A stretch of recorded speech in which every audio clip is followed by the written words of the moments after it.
Hey everyone, welcome to the Let's Be Real podcast. I'm Nayan and I'll be your host for this episode.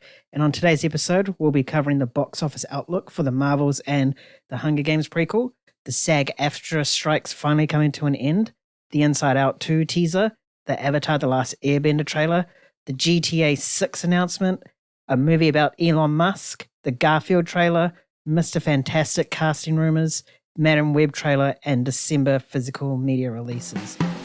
That's a lot. And today on this episode, I'm joined here by James and, of course, Kyan as well. Boys, how are you and have you been doing anything interesting over the past couple of weeks? Well, we just watched Trolls, so I'm not doing too great. It was a bit of a... Yeah, it was a stinker. But a lot to get through. The animation was nice. All the colours popping. Yeah, a lot of creativity in there. Yeah. So I liked that. Otherwise, what else have I done? I watched She-Hulk, so yeah, I'm really not doing well. Yeah, and we've seen a bunch of movies over the week, but yeah, not too much from me. Yeah. What about you? Anything interesting? Just watching a few TV shows. I've started watching the Fall of House Usher. The House of Fall of Usher of House. That one. Yeah, that's the Mike Flanagan. It is. Yeah, horror series. Yeah. I just watched the first episode. Good. Yeah, it's good so far. It's great writing. And then I've watched the first two episodes of Monarch. Oh, was that any good? I've heard good things about it. It's okay so far. Lead character is kind of a bit, I would say maybe just like a little bit grating. What is Monarch? It's that big government institution in the Monsterverse. Oh, right. Are they doing a Monsterverse kind of TV series? Yeah, it's already out. I've never even heard of that. That's crazy. I don't know if I will watch it, though. I don't really care for that universe. Yeah, it's just something to watch. I was like, it's Apple TV. It has a pretty high budget. It's like, they seem to have put a lot into it. And so far it's okay.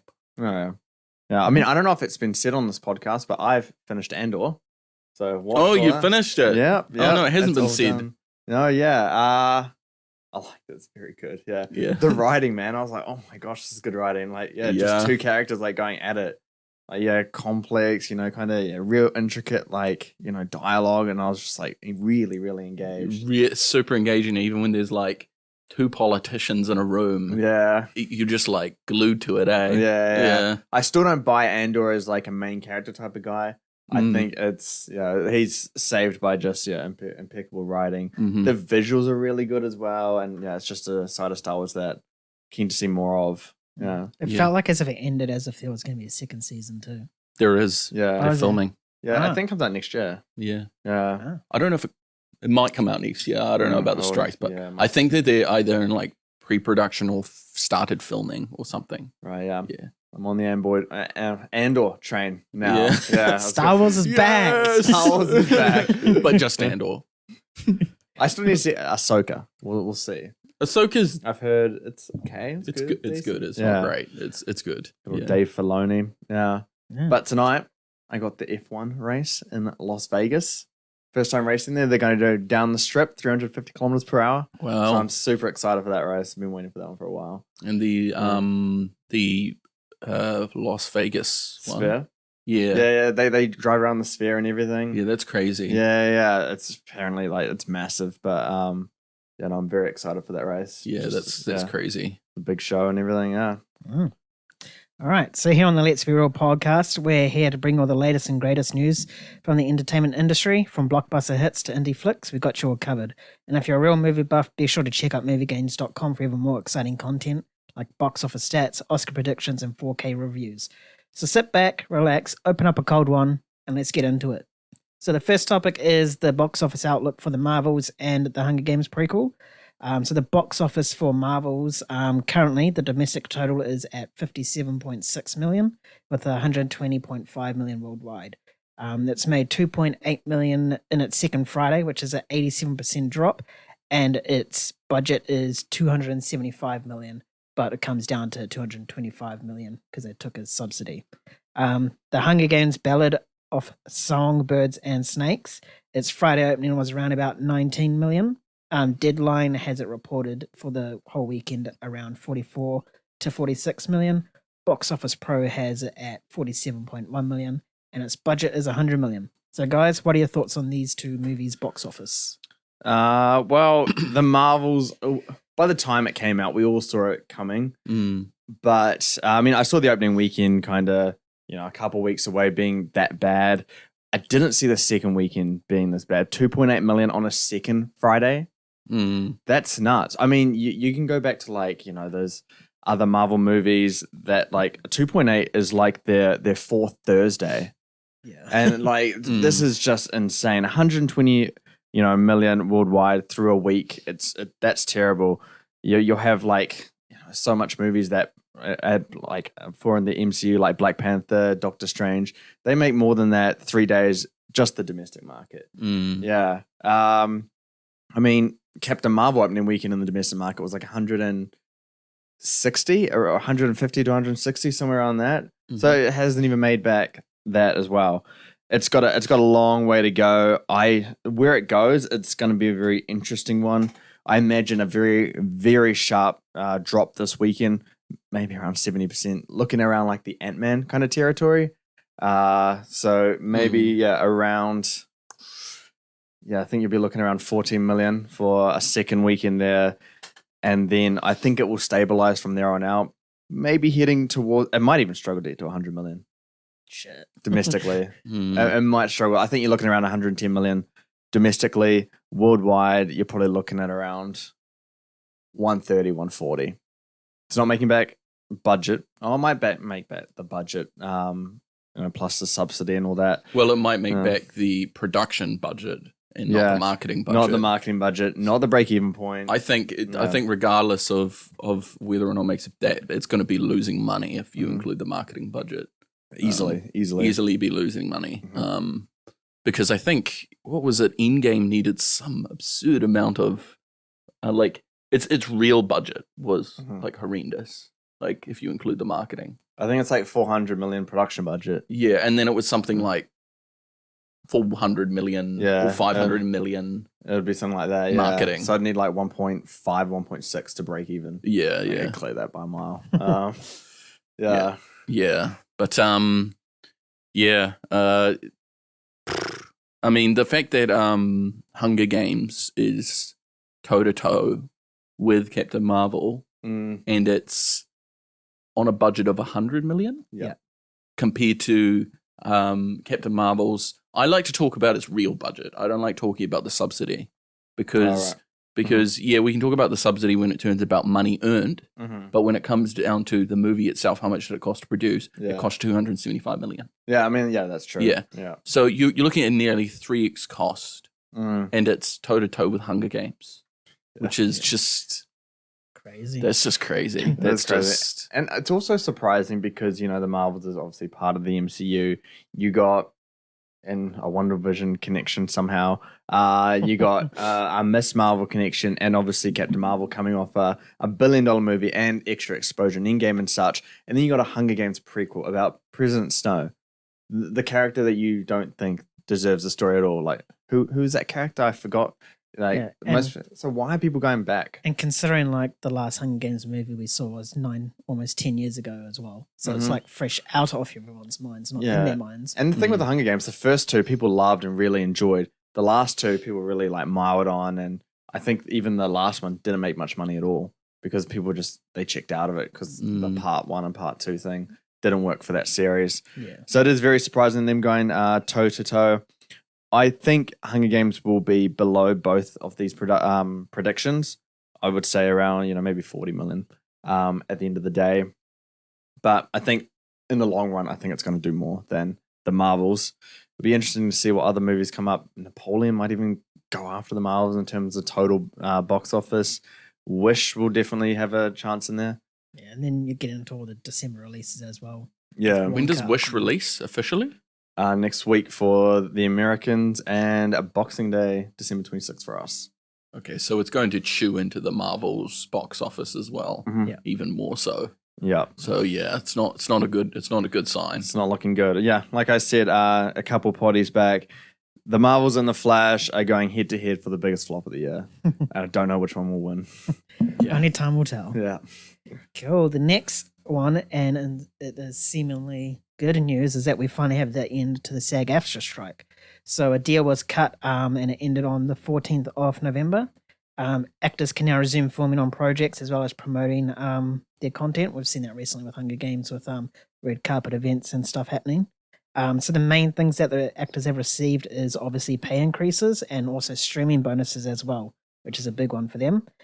Disclosure of viewership stats, limitation on the use of AI, and relocation bonuses. So, guys, what do you think about this? I pretty much have the same feelings about this as I do about the Writers Guild, agreement. To me, they seem almost the same. There's a whole bunch of like assurances. The deal is just the same. It's 3 years. Yeah. I don't know. Maybe there's a reason why there's this 3-year limit to it. Maybe that's just how these like agreements work. But my opinion is that there's a time limit to this. Mm-hmm. Yeah, there's a time limit to this specific agreement. Yeah. And next time round, who knows? Maybe the studios aren't so willing to budge on the AI stuff. It's not a perpetual agreement. Mm-hmm. This is just the here and now. Yeah. No, yeah, I mean, I'm in agreement with that. The use of AI, it's like we said in the writers ones, they're just buying time. That's all that this agreement does. AI is just going to keep getting better. So imagine what it looks like in 3 years from now, and what they can do. I don't know how the agreement's going to come back in 3 years. I just hope we don't do this rodeo again, and that there is some kind of an easy agreement between both parties, which I doubt it. But in 3 years, the studios have enough time to get rhythm. Perhaps they're doing well in business again after COVID and all these strikes. Perhaps they don't budge as much, and it forces the SAG-AFTRA and their members to be a little bit more lenient. But I mean, regardless, I'm really happy about this. I'm happy for the actors. They get what they deserve. They do get pay increases, and it's always about the little guys for this this kind of strike. All about the ones that get paid the same as like other people, and they are trying to make a living and make an earning from this. And I think they deserve to have fair pay. They deserve to have fair wages. No doubt. Yeah. And when it comes to AI using their digital scans, they get paid for that. They get asked for consent. I think that is perfect. I don't think that should ever change. Yeah, they shouldn't be forced into that at all.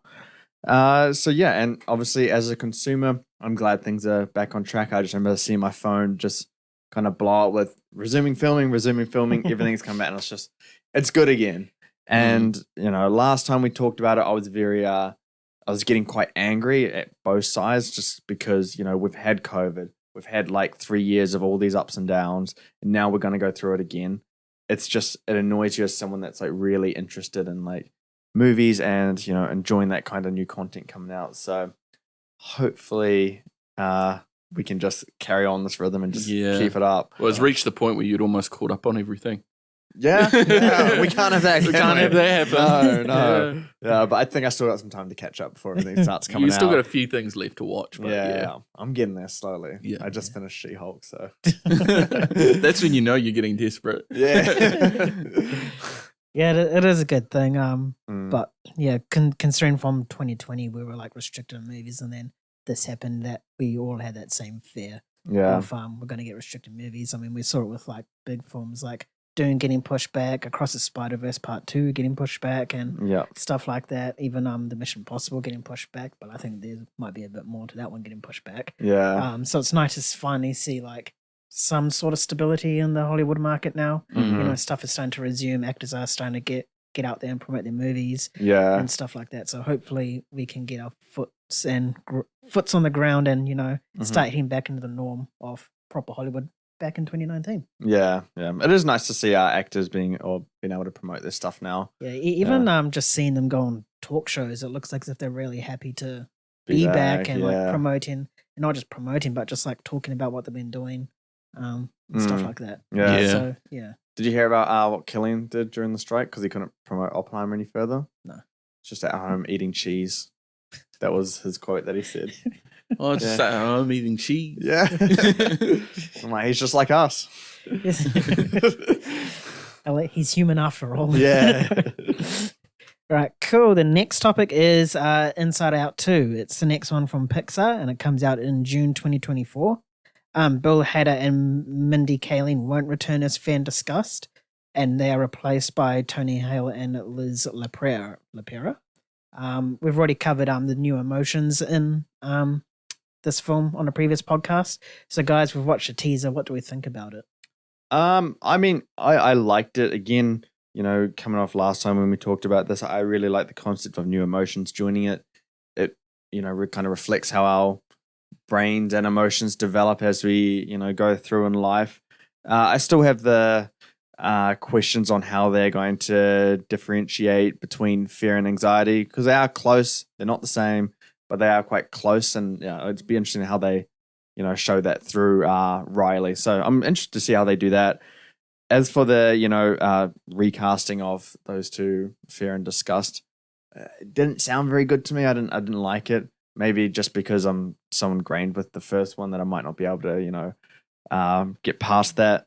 But I'm looking forward to it. I think the director, it's a directorial debut, but it's written by the person who wrote the first one, and I think it gives me plenty of confidence that they can nail the second one as well. And using new emotions, I think it's really good. When it comes to the teaser, it was great in being just a teaser. That's all it really was. It didn't show too much. It showed a lot of flashbacks and just teased these newer emotions coming in. I'm really looking forward to seeing what that kind of dynamic's like, especially with kind of in the first one, Joy's really she's in the controls a lot, and it was a lot. It's like a lot of Joy's journey to let the other emotions have a chance to control Riley in a sense, because it led to some really beautiful moments for her life, and to try and see her let go of more control to these other emotions, which are all bad, aren't they? Like envy, embarrassment, ennui, and anxiety.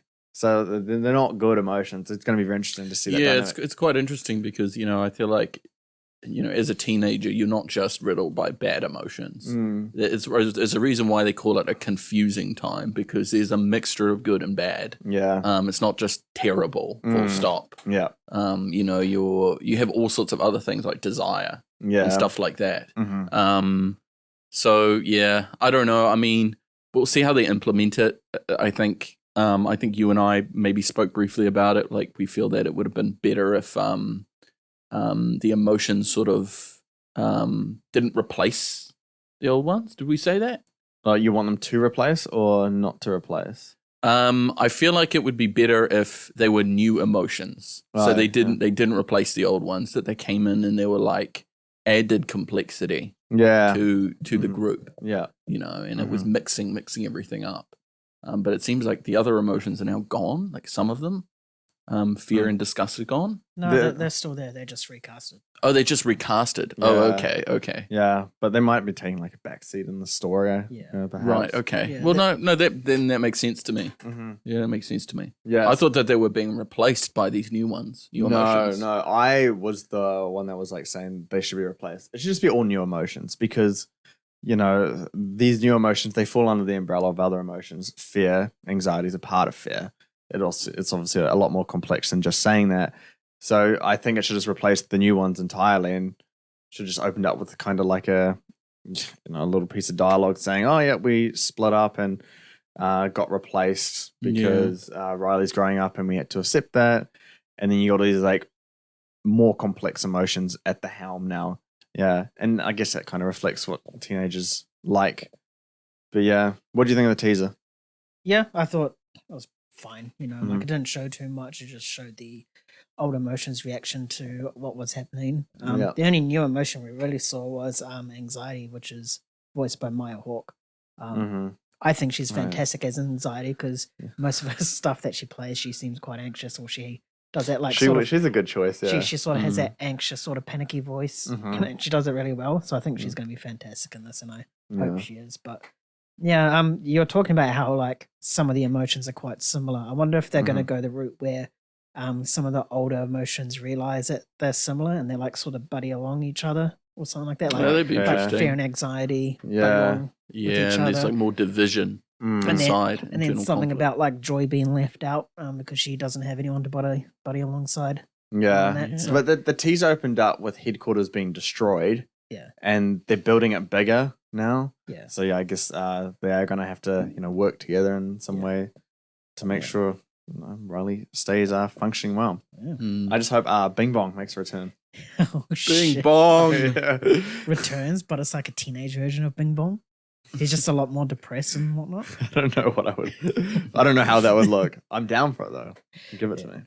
All right, the next one is one that I think me and Kai might be a little bit wary about. It's the live action remake from Netflix for Avatar: The Last Airbender.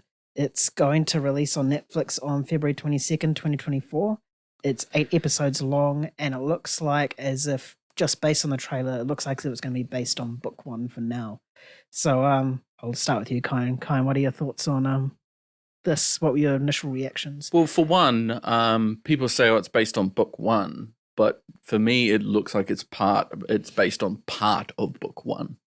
It doesn't look like it's all of book 1. I don't think you can squeeze all of book 1 in 8 episodes. in 8 episodes. There's too much going on. And further to that, we see nothing of the what is it, the Southern Water Tribe? Northern? Is it Northern Water Tribe, which Yeah. is the end?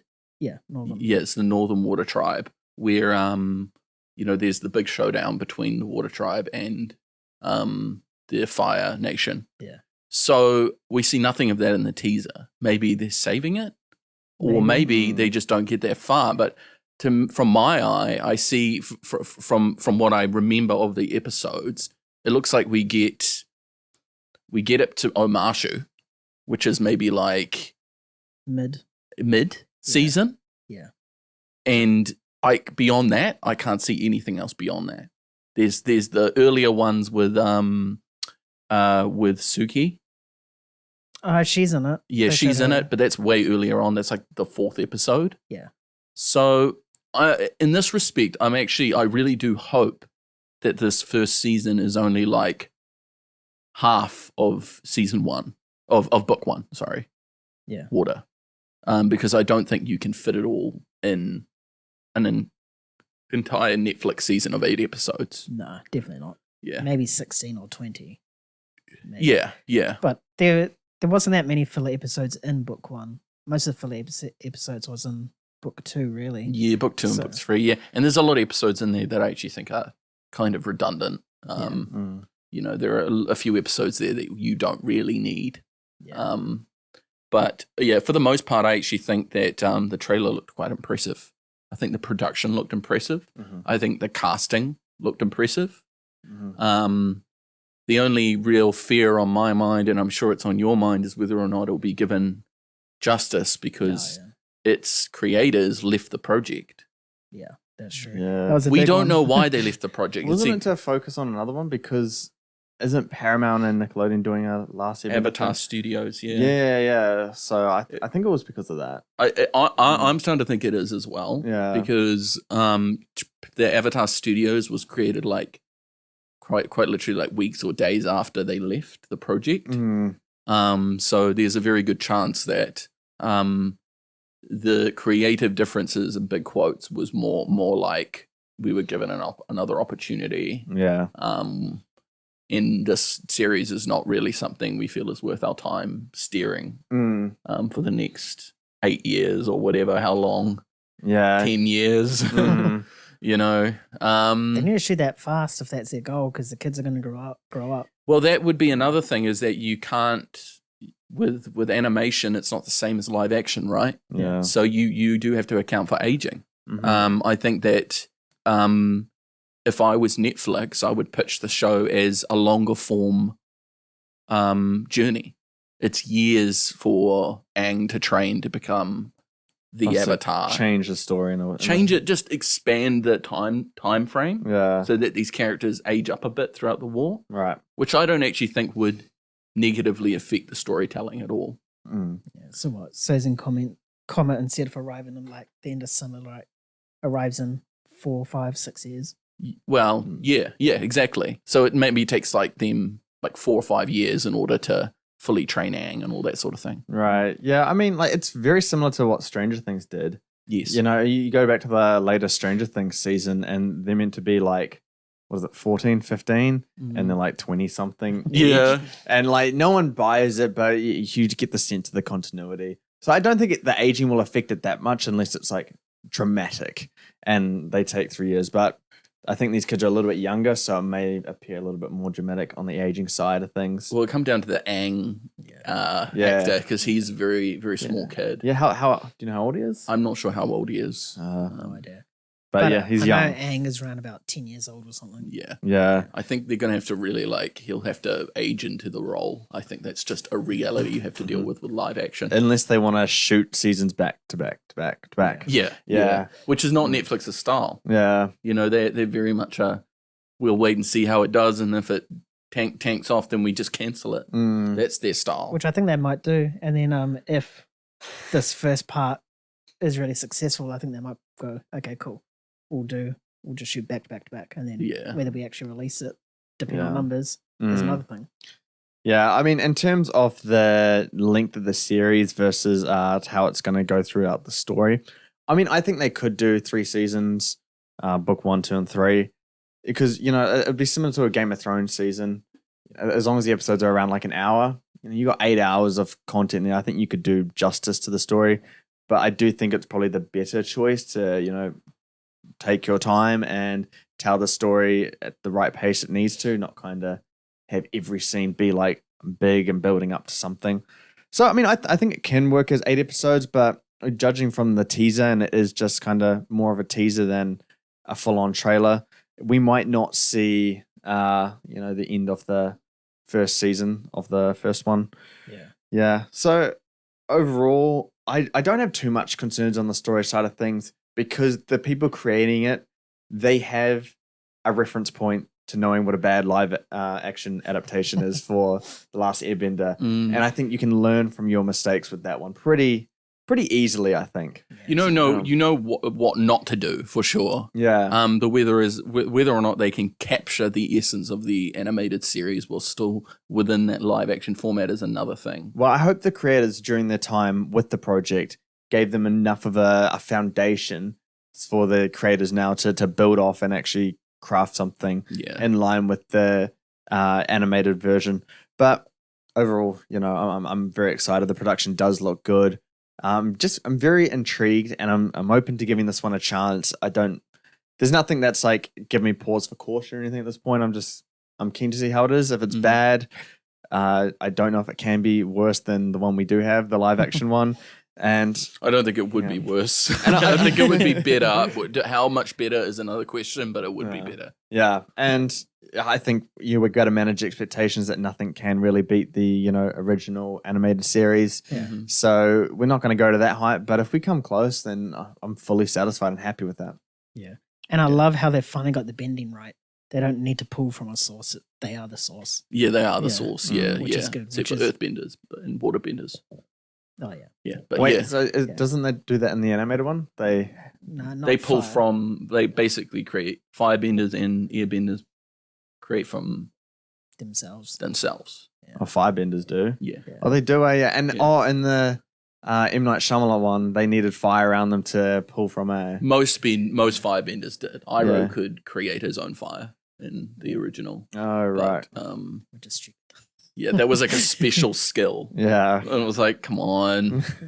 It's like, he's a really, truly skilled firebender to not pull from a source. Oh, shut up, man. I'll also say this. You know, the original animated series, I will say this. Each episode does feel a little bit short. It's 25 minutes. Yeah, 25 minutes. And whenever I'm watching those episodes, and they're doing character stuff, I'm like, this isn't enough. It's not because I want it. I desire more of the show, et cetera, et cetera. Yeah. I think it's it's paced well, but it's just they rush a lot of stuff in there as well. If I'm going to make any criticism on the animated series, Right. So there is rushing. You would like the live action one to do like half of book one in the first season Correct. and really take the time with the character moments. And Take their time with the characters because you really need to convince the audience to buy into it. With the animated series, it's animated. You can easily get away with it. You can get away with it a lot more. Yeah. Yeah. For sure. We'll find out not too far. 3 months. 3 months, basically. 3 months. 4 months. Could be a different podcast on that February date. All right. Another big one that a lot of gaming fans have been waiting for pretty much almost 10 years, is Rockstar Games has finally announced that the trailer will be dropping early next month for Grand Theft Auto 6. No official release date has been set yet, but we do know that it's coming next month sometime. And GTA 5 came out in 2013, and it's had a couple remakes and some revamps to it. So James, I know you're a big fan of this franchise. I know you're excited for it, so just take away the microphone and go. Oh, man, I'm so fucking excited. Oh, we are so back. Oh man, I'm just so excited for this. I've been waiting for years and years, and I've suffered through remakes, remastering. I have the PS3 version. I have the PS4 version. I have the fucking PS5 version. All right. All I want is a new GTA. I want new things to do. I want a new map, all that kind of stuff. I want a new story to play in.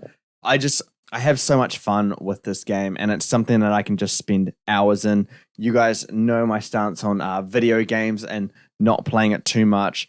But Spider-Man and GTA are my two exceptions where I will binge the hell out of those to play. And GTA 6, I've been saying it for, I don't know, maybe 5 to 7 years now. When GTA 6 comes out, I'm locking myself in my room and I'm playing till whenever. I don't care what responsibilities I have. I'll call in sick. I don't care. I'm going to play as much as I possibly can.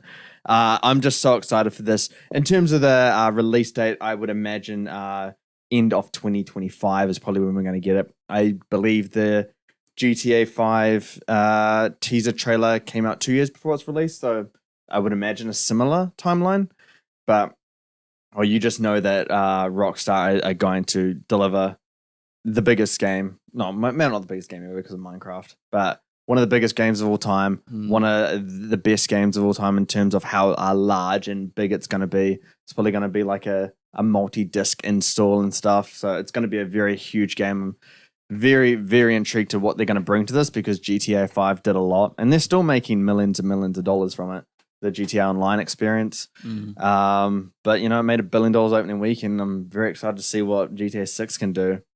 1.5 billion?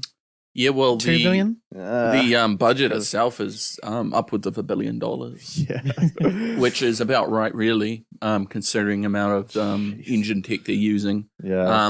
What I'm mostly interested in is really, to me, there are like maybe 3 game studios that I would say push the absolute boundaries of what's possible in gaming. Like, technology-wise, and Rockstar is one of them. Yeah. They're always pushing those boundaries. Naughty Dog is another. Yeah. I'm really curious to see how like immersive and simulated the world is because you see it in Red Dead 2. It honestly feels like you're in a real world. Everything is reactive to you. Yeah. You're walking around, you walk past someone, they give you a glare, and then you say something to them, they say something back. Or you can insult them, and then it's just, it's super, super immersive. So I really want to see how far they go with GTA 6. Yeah. Because I have heard that they reworked their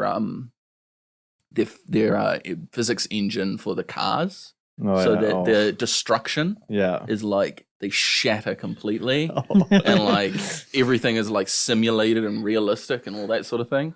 Yeah. So I'm super excited to see the technology they use in GTA 6 as well. And yeah, you are right. The budget is $1 billion. Yeah.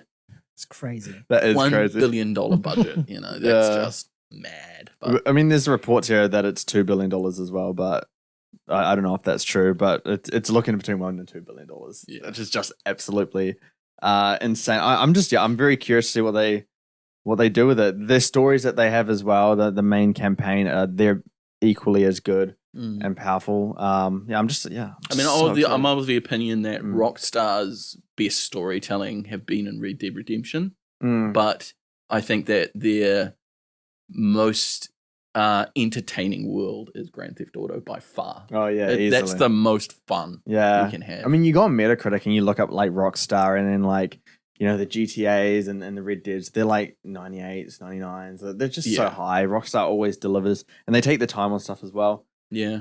We have AI now as well. Mm. That can be implemented in this to provide more of a real feeling and stuff like that. Yeah. Yeah, so the possibilities are almost endless for a game of this caliber. That release date is a bit optimistic, though, I must say. So you think like 2026? I think it'll be 2025. Yeah, maybe early that, 2025. that's what I guess. Yeah. Because the teaser for GTA 5 was in 2011. Yeah. And so a 2-year wait, I think it's just, Yeah, and all of them have been delayed. I'm pretty sure Red Dead Redemption 2 got delayed. I'm pretty sure GTA 5 got delayed as well. Mm-hmm. So it's pretty common for their games to get delayed. Yeah, sadly. Yeah. But Nayan, you're not the GTA guy. You've missed out on the GTA bandwagon. Will you be buying GTA 6? Well, I played all the PS2 ones. I played 3, San Andreas, and Vice City, but I haven't played anything else. I haven't played the first 2 or anything since. So I played the OGs. Oh, you played the OGs, but you haven't played Grand Theft Auto 4 No. or 5? No. Okay. No. Except for that, whenever you brought it to my house at one time. That was me first time playing GTA 5. Yeah, it must have been that. Yeah. Yeah. Mm. Otherwise, I play the PS2 versions. Mhm. I probably will end up buying it. Maybe not straight away. Yeah. But will eventually buy it and play it. You can loan my GTA 5. You want to smash out that campaign? Oh yeah. Because I got it on PS5, so Oh yeah. Yeah. I'll grab that from you. easy. Okay, I'll give it to you Oh. after the potty. There we go. Now I'm going to play a modern day GTA. But yeah, I think one of the things I did enjoy when playing GTA back in the day was just how you got the campaign, and then the world is literally your oyster. You can do whatever the hell you want. You can be a good guy, you can be a bad guy, you can be an anti-hero. You can do whatever you want. I mean, I think that creativity that the game allows you to do is great, and I hope that they bring that, maybe enhance it a bit more. Not sure how. I don't get paid enough, or I don't get paid to do that. They do, so I'm sure they'll be able to figure it out. But I'm sort of looking forward to the visual side of it. This is the first game where it's properly for the new gen, for GTA. That is. Yeah. So I think stuff like the detailing and like the environments is going to be fantastic. Yeah, I mean, I was going to say, would PS6 be out by then? But no chance at all. Yeah, that's probably like 2030. Yeah, PS6, I think it's probably like 2027 or 20. Yeah, far away. Yeah. Imagine that they like release GTA 6, then like a few months later they're like, okay, we're releasing PS6 now with the remastered. Yeah, of course they would do that as well. Yeah. Oh, and that would annoy me. It's just like if they do that, you'd be like, you might as well just wait like a fucking few years and release both. Yeah, at the same platform. time, have it be your launch game because it That would would go be off. It would huge. pop off. Yeah. Yeah. But yeah, no, they're going to do remasters, and it probably will be like 2035 or 2035 to 2040 GTA 7. Isn't that sad? How old will we be, guys? Will be like wrinkled. Name will be past his 40s. I'm probably dead. Yeah, I'm in there as well. All right. The next news is we are going to get a movie based on the business genius that is Elon Musk. A24 is set to be the studio for it, with Darren Aronofsky set to direct. He directed stuff like Requiem for a Dream, The Wrestler, Black Swan, and The Whale. And that's pretty much all the details that have come out for it. I don't know what to feel about this, because the problem with Elon Musk is that he is almost beyond parody. He's beyond adapting, because he's so ridiculous. It's like trying to make a movie on Trump and like frame it. Like, how do you frame it? You frame it as a comedy? Do you frame it as how do you frame it? Because the person in real life exceeds even what a writer can do sometimes. Like the ridiculousness of it. So I don't know. I don't know what Aronofsky has in mind here.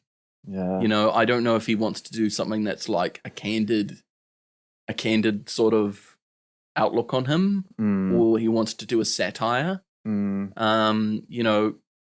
From what I've seen, Aronofsky's not really he's not really right for that comedic angle. Yeah. It'd be probably better off having someone like Adam McKay. Adam McKay. He would be perfect for it. As doing a Musk thing, because he understands the absurdity of the larger in life character and can and maybe frame it, maybe is something interesting. But yeah, I just don't know where you can go with this other than it being maybe about the people around Musk as opposed to it being about Musk. Yeah. I don't know. I'm excited for it because I like Darren Aronofsky as a director. I think he did The Whale, he did Mother. I really liked both of them, despite the divided nature of those movies. So I think I kind of resonate with his directing style in a way. He's obviously backed by A24, a studio that I massively respect. And Elon Musk, I don't know too much about his life, just kind of, the basics about what he does and all that stuff. But I'm very intrigued to hear his story. I think it could be a very well done story if done right. But I guess it really does depend on the angle at which they do it. Yeah, well, what is the story? That's my question. One, what is the story? What's this angle? What is it about? And why would Darren Aronofsky be the best selection for this? I don't know if he would be the best selection. I was going to say Adam McKay would be. Yeah. I think he'd just be able to portray Elon Musk just in the right way where you kind of get that comedic angle to it without it, I guess, interrupting the larger picture. So it's going to be very interesting to see how they do it and what angle they take. I'm intrigued. Who plays Elon Musk? That's another question I have as well. I have no idea who's playing him. Yeah, I think everything I said is all the details we know about it. Who do you think would be a good call to play Elon Musk? Oh, I don't know. That's a hard one. I feel like you'd need to do someone who is a comedian, like someone who is a comedic actor or very good at comedic acting, because Chris Pratt. Oh, stop. But imagine. Yeah, there are some comedic actors out there that I think could do it. There's one I have in mind, but I don't remember his name, and I can't remember what he's in. So that doesn't help you at all. What's he on? And he kind of has a musky look to him. That sounds weird. But he kind of looks like Musk a bit. But I think you would need to do someone who is a bit of a comedian, because Musk, it feels like half the time he's taking everything seriously, and the other half of the time he's taking nothing seriously. Yeah, that's true. So he's a weird, eccentric kind of guy. I have a GQ article here just with some casting things out there. I'll throw them out there to you guys. Mm-hmm. Jesse Plemons? No, he doesn't have the look at all. That'd be funny though. Mads Mikkelsen? No. Brendan Fraser? No. Joseph Gordon-Levitt? No. Seth MacFarlane? Nah. No. Alexander Skarsgård? Why? What is this list? This is one of the worst lists I've ever heard. Caleb Landry Jones? Caleb Landry Jones. Is that the kid from Get Out? Oh, okay. Yeah. Yeah, maybe. Otherwise, they mentioned Matt Damon, Christian Bale, Nicolas Cage, or Jack Gyllenhaal. They've just named actors. That's all they've done. They haven't even done a proper look into it.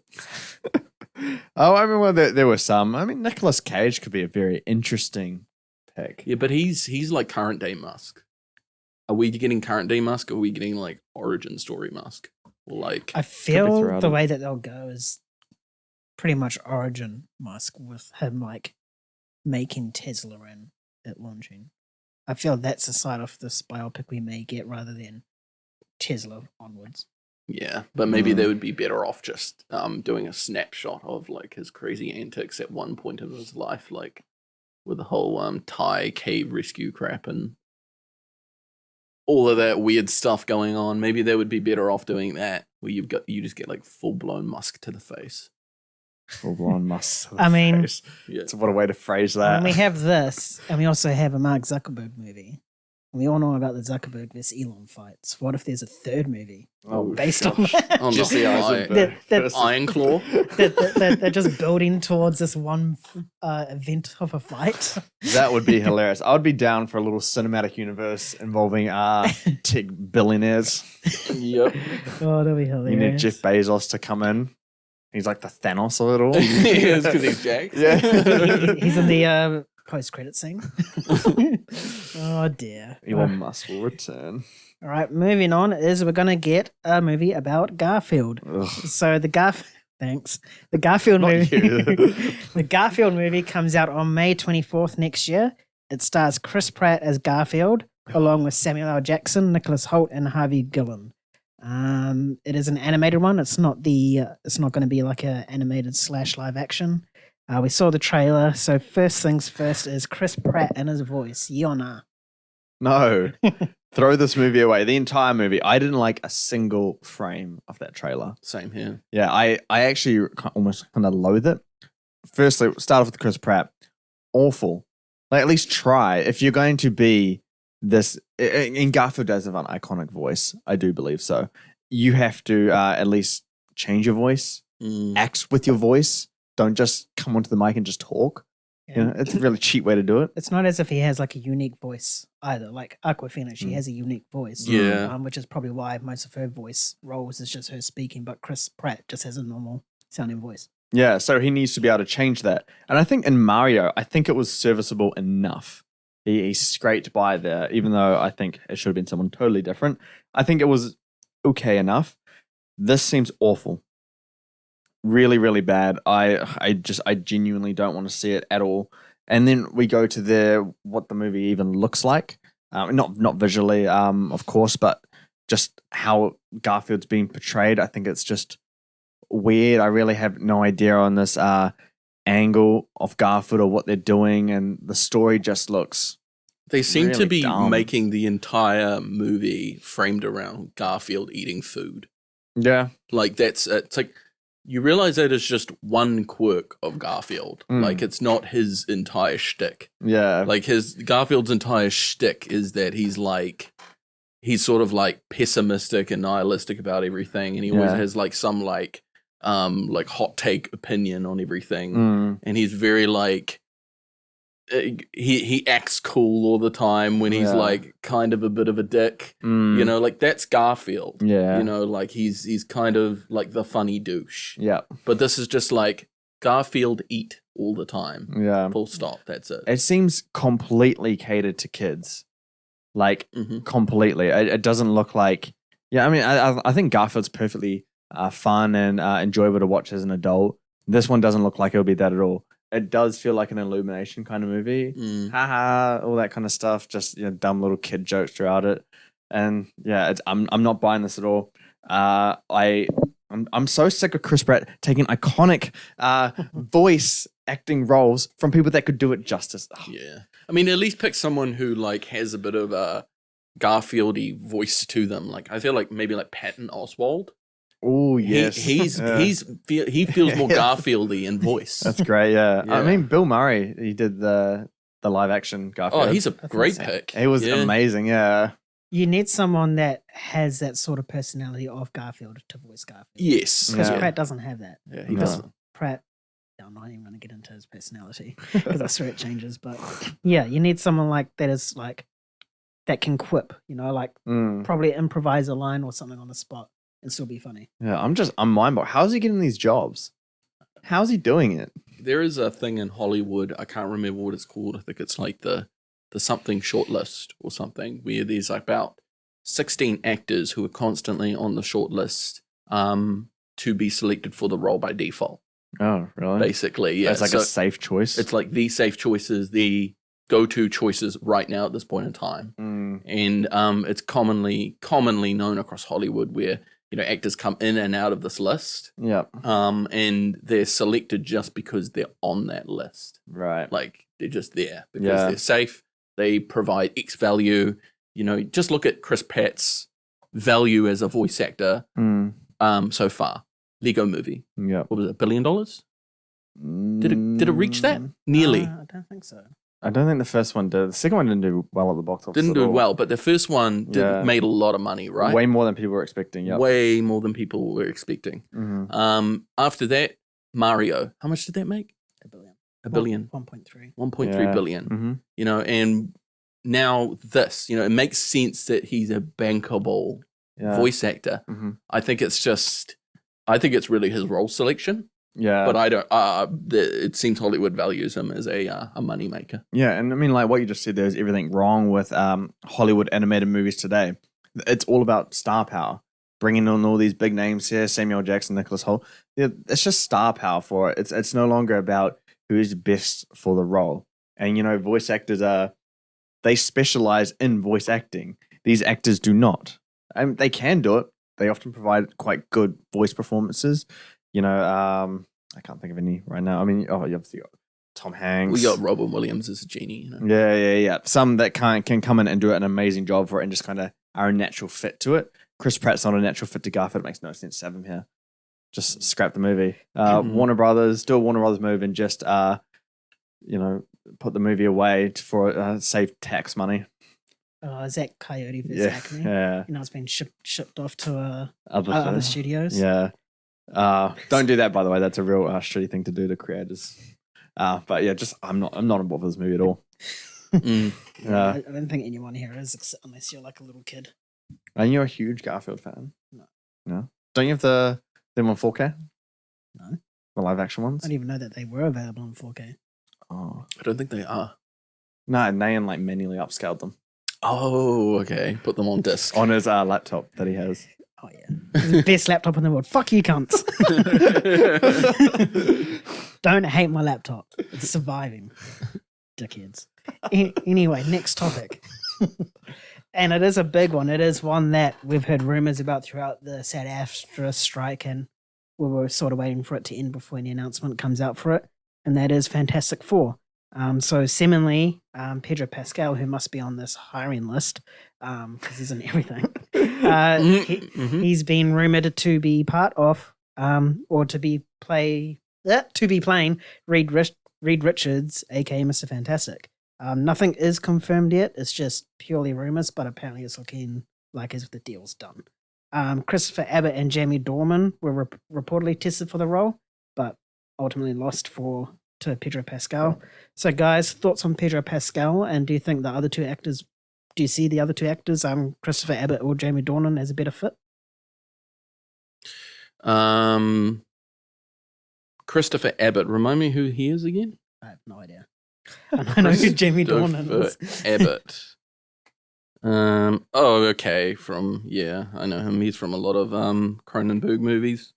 I think maybe Christopher Abbott would be a better choice. What was the other selection? Jamie Dornan. Jamie Dornan. I'm not convinced by Jamie Dornan. I've seen him in a few other productions after 50 Shades. One called Synchronic, and which was actually directed by these guys who pretty much directed all of Loki season 2. And I wasn't really convinced by him a whole bunch, I think. What about him in Belfast? Actually, okay, you're right. I've forgotten Belfast. Yeah. I have forgotten Belfast. He's fantastic in Belfast, so I take that back. He's great in Belfast. Christopher Abbott, I think he's probably a better choice still. I think that he's a younger guy. He's got a lot more like acting chops in the indie space, and he's not a known face at all. I think we need some fresh blood in Marvel, and I don't want them hiring Pedro Pascal, because to me that signifies they don't intend to do this for the long haul, because they're hiring actors who are in the now, star power. In the now at star power, and really reaching that age where they're too old for the role. Because he's 48, Pedro Pascal. Yeah. Yeah. And, with the time frames of Marvel, it's like 10 years, he's going to be nearly 60. Yeah. It's like, that's too old for a character. I think Tony Stark, he's around 60 now. I think he played it up to around 55. Who, Tony Stark or Robert Downey Jr.? Robert Downey Jr. Obviously. Robert Fictional character. Yeah, no. So, I mean, I'm in agreement with that. Pedro Pascal. It really depends on the angle of what they're doing with Fantastic Four, because aren't they all around the same age? So Roughly, yeah. Because Mr. Fantastic and Invisible Woman are partners. Yeah. So then the brother and sister of Sue Storm and Johnny Storm, are they all going to be older as well now? Like, I just don't think. Yeah, I think Pedro Pascal's the really easy pick. Oh, yeah, he's big right now. He can act. He does good stuff. Let's do him. And yeah, I think if he was to come into the role, I think he'd be fine. And like, I don't think he would struggle at all. It just doesn't feel like a natural fit. It doesn't feel like something that, like kind of said, is for the long haul. It's just quite an impulse casting decision at this current time. It feels like they don't have proper vision here. Yeah. And this is where Disney really fall apart, is when they don't have someone on the team that has proper vision. Yeah. You see it with Star Wars when they're indecisive. They're indecisive and they can't commit, it all falls apart. Yeah. And I don't know, you just got to commit. I think you have to choose not the most well-known actors for this. Like, they are part of a fairly popular comic book property, so you don't need to go big on this. You can really just build them up small. So yeah, Pedro Pascal, I don't think he makes any sense for this role in terms of fit, in terms of the way he usually acts. I just it's so hard to see it, like, working as Mr. Fantastic. He doesn't kind of have that. He does have charm, but it's in like he's got a very unique way about him. It's a different kind of charm. Yeah. Just I think Reed Richards is just a little bit more classier, a level of intellect that Pedro may have struggled portraying. So I don't see it. I don't know much about Christopher Abbott to really make a judgment on that. But Jamie Dornan, there's better picks out there, but I think Jamie Dornan could have done something with it. I think it would have been fairly generic, because most actors that come through the Marvel machine end up with generic performances because those productions don't really allow them to go all out in terms of the acting side of things. Yeah. So I don't think the pick matters too much at the end of the day. I think it's just about having the natural fit. But I mean, I've said to you, Nam, plenty of times, it's more about the fit and the chemistry of the entire Fantastic Four team and not just the individual casting selection. Oh, definitely. Yeah, so That's true. If Pedro Pascal fits in with a team and they all mesh together, have a lot of charisma together, then I'm on board with it. But at this stage, I'm not convinced, and it's not final yet, as the founder of Discussing Films seems to think it is. Shout out to me and him having a nice little argument on Twitter. Yeah. And if you think about it, Pedro Pascal's schedule is stacked for like the next couple of years. I mean, you got Mandalorian season 4, The Last of Us season 2, Gladiator 2, and I think there was another one that was mentioned on an article, but I forgot its name. I think he's got a series coming out. Yeah, and then you add in this as well. That's a lot. And I know that there was an article that's come out that said Mandalorian season 4 is starting to ramp up. Maybe it's to fit this in, so they get rid of that, and then Pedro has time to do this. Who really knows? I said it before, I think when we did our fan cast stuff, or when the rumors first started coming up for any of the Fantastic Four characters, that I'd rather see an up-and-coming actor be in this role rather than a well-known one, because this is not like a one-and-done sort of film. It's you're at least in there for 10 years, if not more. They would be carrying on the next saga of the MCU after the multiverse saga, I think. Yeah, and you said it. He's 48. So if he signs on a 10-year deal, that's all he needs to focus on is Marvel. Yeah. Because that's all his projects are going to be. He's going to be in cameos and stuff. He's going to helm, let's say, Fantastic Four 2, maybe 3, along with a couple of Avengers movies as well. Yeah. By the time that 10-year deal runs out, he's 58. And then does anyone really want to see a 58-year-old Mr. Fantastic? No, yeah. And I could imagine Reed Richards is going to be a very prominent part of the future of the MCU. Perhaps leading the Avengers. Yeah. Because he's just that type of character. He seems like he should be like the natural replacement for Tony Stark. Yeah. You know, and then, characters like Doctor Strange sort of fade into the background and who are sort of going off on his own mystical journey. And, it makes sense for Reed Richards to be the helmer of these things until eventually we get, the X-Men start pushing through. But even then, I don't ever feel X-Men's had a central leader that feels good. Like Professor X to me feels more like the wise old man giving people advice as opposed to leading at the front of the front lines. Oh, yeah. You know, he just does not seem like that kind of character. So Mr. Fantastic can be that guy. I feel like Mr. Fantastic is more the kind Yeah. of character that should lead here. And Professor X can be like a spiritual leader. in that Exactly. sense. Yeah. Give me the cheerleader. Give the team, a boost of morale. Yeah, exactly. Well, Mr. Fantastic Just sits in the back. thinks of the gameplays. Yeah, but I mean, like, yeah, Pedro would be 50 by the time the movie actually comes out. So I don't know if it's a good fit for the long term. I hope Disney know what they're doing with this. Yeah. Yeah. Oh well. We'll see when everything becomes official. No doubt I will be talking about it. Yes. Did you guys also see that? Is it Javier Bardem?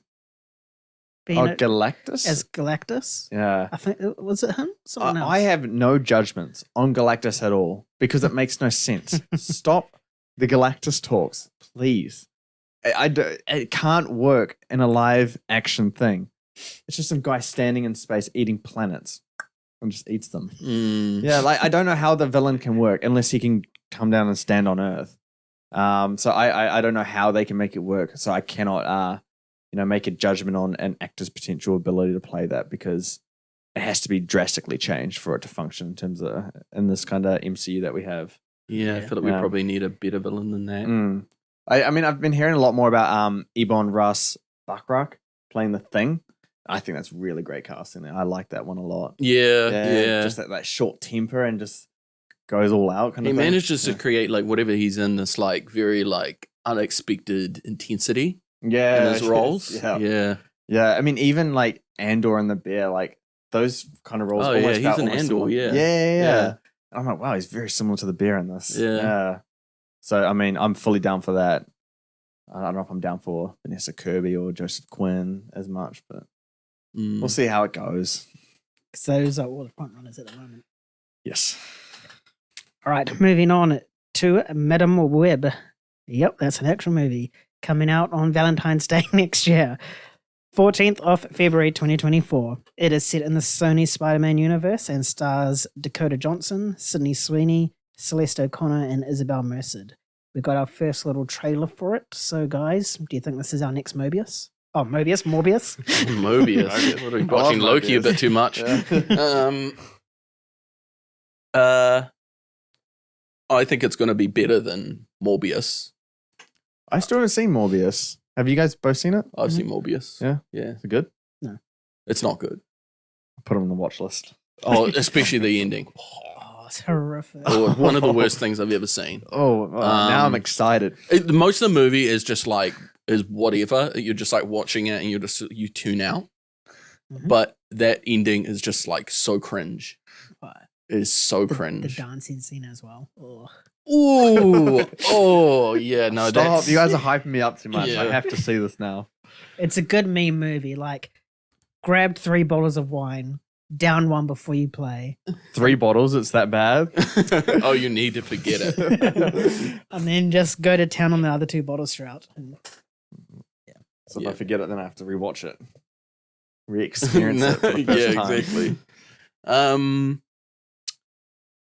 I think the trailer is terrible for Madame Web. I think it's poorly constructed trailer. However, I don't think the movie is going to be as bad as the trailer. I think the overall concept of the movie will be okay. It will be an okay outing. I think it will actually be an okay movie. But I think the trailer is abysmal. It's like so linear. It's like, this is the start of the movie, and this is how each plot progression goes, and this is how it's probably going to end. So do you think it's giving you like Venom sort of vibes of how like the trailers were worse than what the actual final product was? Yeah, I don't know what it is with Sony and their marketing, but Sony are just possibly one of the worst studios in the world at marketing. They actually are right. I mean, have you seen the Kraven the Hunter trailer? I've not. Yeah, it's very much the same kind of thing. Yeah. Shows you the whole movie, but in snippets. Yeah. It's just very bland and boring and generic. It does nothing to drive intrigue or anticipation for the film. you just kind of get told this is it and this is what it's about, and nothing creative in their marketing at all. And it does seem to be a Sony thing, especially with their Spider-Man properties. They just can't seem to do it without the help of Marvel. And I mean, obviously, outside of Spider-Verse, of course. So I got no hope for this at all. I don't even care for it. That trailer did nothing to ramp me up and on an anticipation level. Like Ryan said, I think the concept could be interesting and fun and it could work. But, you know, I haven't liked any of the Venom movies. I don't really have any faith in Craven. I don't know why I should have faith in this one. No, yeah, exactly. Like I said, I think it's probably going to be. I think at best it's probably going to be an adequate movie. Yeah. At best. Mm-hmm. But yeah. Yeah. You know, Sony's not proven themselves in this arena at all. In their live action stuff. Yeah, they just I don't know what it is about them with their Spider-Man stuff. I think they just don't have any vision. I think they just have a whole heap of ideas. Yeah. And try to shove them all into one movie rather than just focus on one and see it through to the end to build to the next idea. I mean, I think it's just because these characters that they're focusing on are integral to Spider-Man. They revolve around Spider-Man. They're not main characters. Oh, yeah. They're the supporting villain, anti-hero kind of side characters. So it's really hard to put them in the spotlight and craft a movie around them. Very hard to do, not impossible, but yeah, that's why Sony's doing it, because they're pretty greedy with their Spider-Man property, trying to milk as much as possible. We don't need a Spider-Man universe, just straight up. We've got more than enough Spider-Man going on. Yeah. Hopefully it's good though. I mean, I like the cast mostly, and yeah, I'm intrigued to see what they can do. Hopefully, it's something good. Yeah. Guess we'll have to wait and see for Valentine's Day, which is also pretty. Oh, yeah. It's a good way for guys to like sell to their partners. You know, just like, hey, do you want to go see a movie starring Dakota Johnson, Sydney Sweeney? And of course, see. I think about, oh my gosh, yes. Yeah. And then they It's slap called you right Madame Web. Oh, it's French. Sounds romantic. Plot twist: it's a comic book movie. Yeah, it was standard generic trash. Yeah. And then you have an angry girlfriend on the drive home. Yeah. Worth it. Actually, after the movie, it's probably not worth it. Yeah. Probably should have just gone to that rom-com. All right, and the last bit of news is a little sneak peek of 4K physical media that's going to release next month, December. So there's some pretty good titles here. I'll run through a few that caught my eye. One is finally a 4K version of Titanic, James Cameron one. Then you also have Indiana Jones and the Dial of Destiny. You got the standard and the steelbook for that. The Color Purple, the 1985 one, directed by Steven Spielberg, that comes out. Mandalorian season 1 and 2 steelbooks. Guillermo. Del Toro's Pinocchio coming out. Apparently Criterion. We had a brief discussion on that. Old Boy, The Creator, and an Avatar 1 steelbook. So, guys, if you had to pick 3, what 3 would you be buying? And what do you also think about these releases, obviously? I already have Mandalorian season 1 and 2 coming to me. So I've already pre-ordered that. So I guess, is that one choice or 2 choices? Probably one choice. Wow. Wow. You got to make that one hard for me. I mean, Kyan told us before the show that they're doing an Avatar 1 remaster for 4K, so I'm not going to get the Avatar 1 steelbook now. Is that Avatar 1 or Way of Water? Avatar 1 and Way of Water both being remastered. Oh, okay. Well, perfect then. I'm not going to pick Avatar 1 steelbook for this. So I'd pick Mandalorian to get Titanic. I've been waiting for that one 4K as well. I just feel like it's a kind of a staple release that I kind of have to own. You guys kind of know my library. It's the big titles right now before we get into the small titles. So I think Titanic's just default. And then I'd go Old Boy. That's my last one. I did love Old Boy. It feels like a kind of a small, it would be a small 4K release. Yeah. So I'd want to get my hands on that as soon as possible and just keep it and own it, because having it on streaming services is not owning it. Yeah. Yeah. So that's what I'd have. What were your choices to get any of these titles? I'd probably pick Mando. Just to have it for as something Star Wars related. I had nothing Star Wars related. Oh yeah. So I'd keep Mando because it's just good visuals as well. Mm-hmm. And then I would grab Old Boy, and what else? There's a lot. Titanic, Indiana Jones and the Dial of Destiny, The Color Purple, Office Christmas Party, Oh, Pinocchio. I would grab the creator. Yeah, On 4K. yeah. Because of the visual side of it. Visual and sound. Oh, Like yes. Nomad. Yeah. Yeah. Mhm. Yeah. What about you? For me, I'll probably get Pinocchio. I enjoyed that film, and it's stop motion, and I'm a sucker for stop motion type of movies. I'll probably get Old Boy as well. I've never seen it, but I've heard great things about it. So I think that's an easy choice for me. The second one, I'm tossing up between Mandalorian or Titanic. Probably get Titanic. Fair. Probably get Titanic. All right, James. So you said Titanic, Mandalorian, and Old Boy. Yeah. And Kyan, you said Mandalorian, Old Boy, and the Creator. Yeah. Cool. Buy, rent, sell. Ooh. Oh, seeing that between the ones that I chose. Mhm. So Titanic, Mando, and Old Boy. I'll buy Titanic. I feel like it's just a staple of cinema that it just has to be on the shelf. I think I would rent Old Boy and sell Mandalorian because it was very expensive and it hurt my wallet when I bought it. So Yeah, I'm doing the same. I kind of want the money back. Yeah. Now you're paid for the rest. Yeah. Yeah, I would buy Old Boy, just because it's Park Chan-wook, and he's one of my favorite directors. Mhm. And I would rent the Creator, just because I do want to experience how visual it is Yeah. in 4K, and that soundscape Yeah. had one of the best sound and best visuals of the year. Mhm. And then I'd sell Mando, get that money. Yeah. Get that money. And you, Nan? Me, I'll probably buy Pinocchio because, I don't have a stop motion one, and it's Criterion as well, so it'll be my first Criterion That's Yeah, true. on my that's shelf. true. I'd rent Old Boy because, again, I've never seen it, so I think that's one that I can just lend out and I'll get back and watch. That's what renting's for, isn't it? Mhm. Yeah. Make some money off that, and I'll probably sell Titanic. Yeah. Mm-hmm. Yeah. Nice. Sweet as, guys. That will do us on today's Let's Be Real podcast. Hope you've all enjoyed the show wherever you've been listening from. If you have any questions about this episode, be sure to hit us up on social media.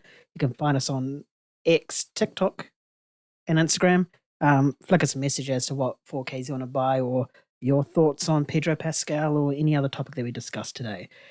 And be sure to head over to MovieGainz.com where we've got all the latest box office news, film and physical media, 4K reviews and other content, and a whole lot more as well.